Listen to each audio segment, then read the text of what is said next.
Hello everyone. This is a poem by Adrienne Rich called Stepping Backward.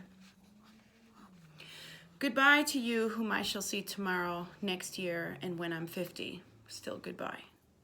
This is the leave we never really take. If you were dead or gone to live in China, the event might draw your stature in my mind. I should be forced to look upon you whole the way we look upon the things we lose. We see each other daily and in segments. Parting might make us meet anew entire. You asked me once, and I could give no answer, how far dare we throw off the daily ruse, official treacheries of face and name, have out our true identity?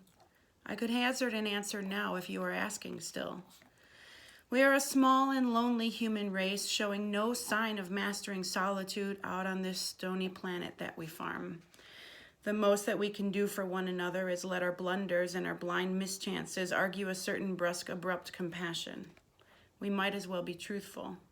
I should say they're luckiest who know they're not unique, but only art or common interchange can teach that kindest truth. And even art can only hint at what disturbed a Melville or calmed a Mahler's frenzy. You and I still look up from separate windows every morning upon the same white daylight in the square.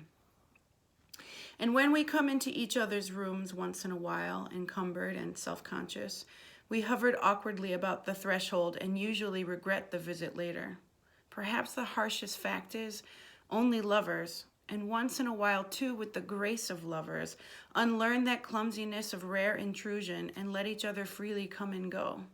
Most of us shut too quickly into cupboards, the margin-scribbled books, the dried geranium, the penny horoscope, letters never mailed. The door may open, but the room is altered, not the same room we look from night and day. It takes a late and slowly blooming wisdom to learn that those we marked infallible are tragicomic stumblers like ourselves. The knowledge breeds reserve. We walk on tiptoe, demanding more than we know how to render. Two-edged discovery hunts us finally down. The human act will make us real again, and then perhaps we come to know each other. Let us return to imperfection's school, no longer wandering after Plato's ghost, seeking the garden where all fruit is flawless. We must at last renounce that ultimate blue and take a walk in other kinds of weather.